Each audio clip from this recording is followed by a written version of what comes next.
A vocês que hoje, nessa manhã, vêm aqui ao Santuário Basílica Nossa Senhora da Piedade, a menor basílica do mundo, mas o maior santuário, até onde tenho conhecimento, no mundo. Nós nos encontramos e me permitam lembrar uma coisa muito simples. Tudo, absolutamente tudo, tem um fim. A alegria tem fim. A tristeza tem fim. Dificuldade tem fim. Vida tem fim. Tempo de trabalho tem fim, porque todos nós queremos um dia poder, pelo menos, degustar daquilo que construímos num período de descanso, vivendo bem. Mandatos têm fim. Vida tem fim. Nada dentro do que nós conseguimos conhecer e tocar, que é palpável, é eterno. Como também, hoje, no penúltimo domingo do tempo litúrgico que nós estamos vivendo, esse ciclo da liturgia terá um fim e se abrirá outro. A vida de todos nós, ela é marcada por começos e términos. Por isso a importância de sabermos administrar bem o período entre o começo e o fim. Administrar bem. Lembrando que a primeira coisa que nós temos de mais precioso e singular é a nossa própria história. Segundo, aquilo que nós conseguimos construir com os outros nessa história. E ao ouvir o Evangelho de Mateus, numa imagem muito simples, onde fica claro que nenhum de nós deposita com confiança, ou pelo menos com o mínimo de sanidade e de consciência, coisas preciosas nas mãos de quem não saberá administrá-las muito bem, mas, ao contrário, a quem sabe administrar bem coisas, negócios, vida, circunstâncias, conflitos, nós depositamos mais confiança. Eu acredito que todos têm muito claro isso. Tenho certeza que nenhum dos senhores e das senhoras entregaria a um filho que é esbanjador o seu salário para ele administrar, ou entregaria. Ninguém, em sã consciência, não. Mas o que o Evangelho está apresentando para nós hoje, e daí eu explico que a força que isso toma na primeira e na segunda leitura, é que a quem tem será dado mais, e a quem não tem, até mesmo que tem, será tirado. A primeira coisa que todos nós recebemos de Deus é a vida. Portanto, ela precisa ser muito bem administrada. E devemos saber muito bem como cuidar e partilhar a vida. Outra coisa fundamental a partir da fé cristã é que Jesus Cristo deu a todos nós a oportunidade de um recomeço diferente, que é marcado por aquele horizonte de felicidade que para nós é chamado de reino de Deus. Ele é alcançado pelos dons que nos são dados da escuta da palavra, colocar o Evangelho em prática. A justiça, a verdade. A capacidade de olhar a vida, sim, de cabeça erguida, sem ter que se esconder. A tranquilidade de olhar nos olhos de alguém e saber que, ainda sendo falho, luta para fazer o que é certo. São dons que todos nós recebemos a partir da escuta do Evangelho e a disposição de segui-lo. Mas toda pessoa tem o interesse de ser bom. Mas aí há uma diferença. Nós temos a consciência de procurar sermos bons, primeiro, porque uma pessoa boa é digna de respeito. Já temos um mérito para isso. No Evangelho, a lógica muda.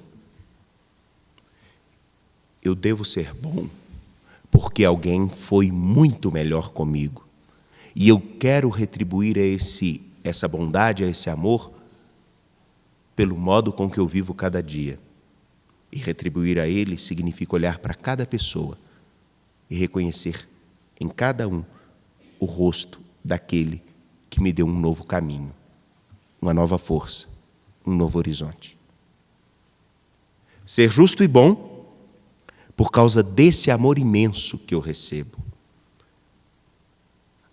Todos podemos ser muito bons com os desconhecidos, mas nós procuramos ser melhores com aqueles que amamos.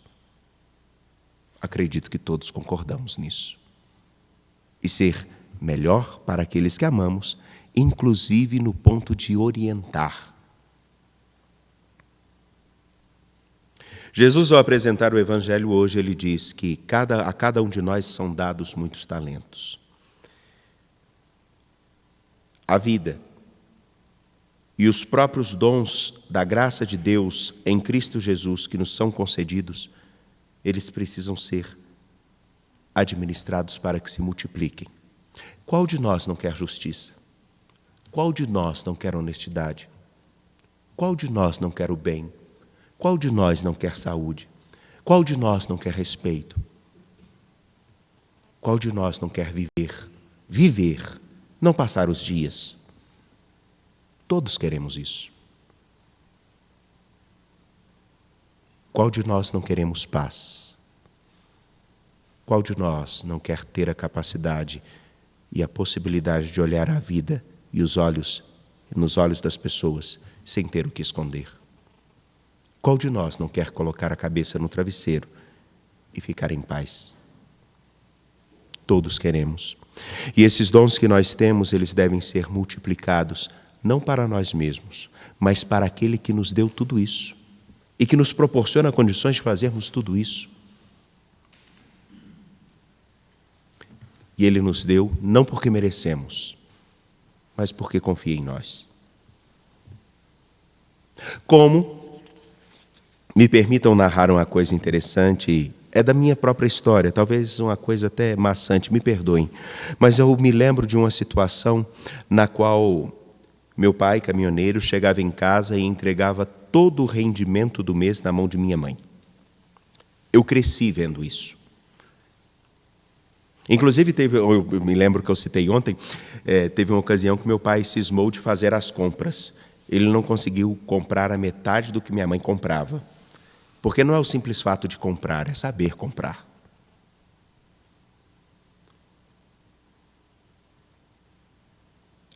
Chegava ao ponto dele dizer, tem dinheiro ainda? Tem. Eu estou precisando porque eu vou fazer a viagem para tal lugar, como caminhoneiro, e eu vou precisar para poder pagar isso. Ela falou, tem tanto, e a gente tem que fazer isso. Ela falava as contas de cabeça. Eu falei, então o que pode ser? Pode ser tanto? Pode. Aí pegava, juntava algumas coisas para poder, para a viagem, comer. Ele entregava a ela a administração de tudo. E nunca, com 4 filhos, nas dificuldades que nós tínhamos, nós deixamos, mesmo construindo uma casa, de comermos bem. Não esbanjar, mas comermos bem. No domingo nunca faltava um frango dividido à metade. Metade para hoje e a outra metade para a semana que vem.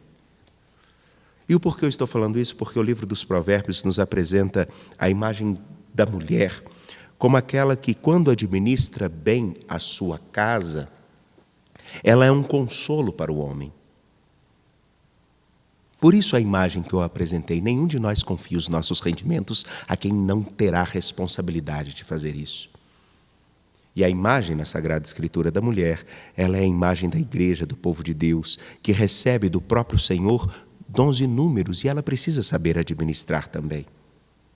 Não é um desmerecimento dizendo que a mulher deve ficar dentro da cozinha cuidando das coisas, mas é para mostrar que todos nós, como povo de Deus, como quem deseja caminhar segundo a sua palavra, temos que administrar bem a nossa história, porque dele nós recebemos tudo.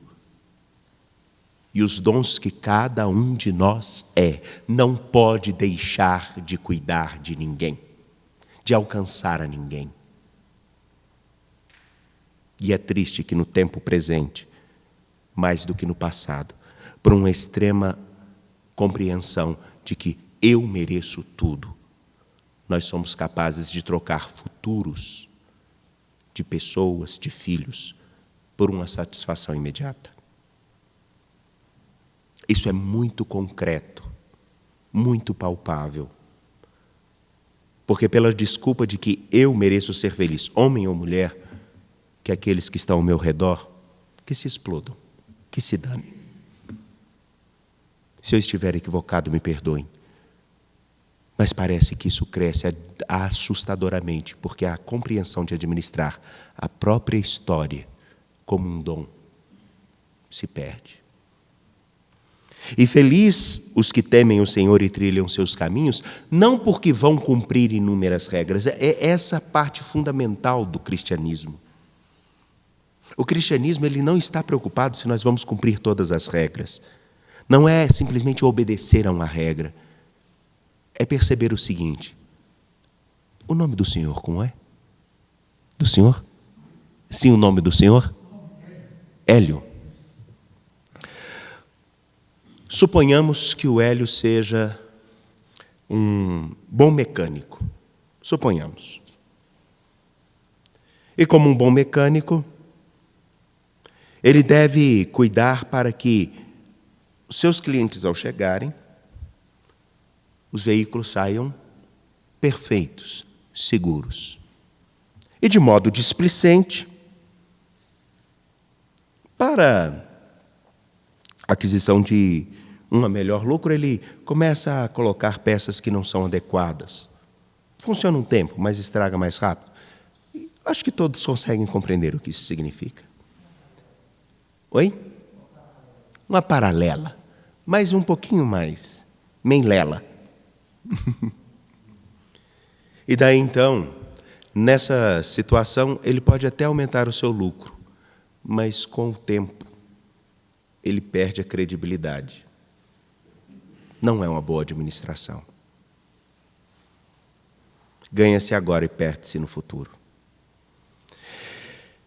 É compreender que eu não estou fazendo simplesmente porque é errado, mas eu estou fazendo pela compreensão.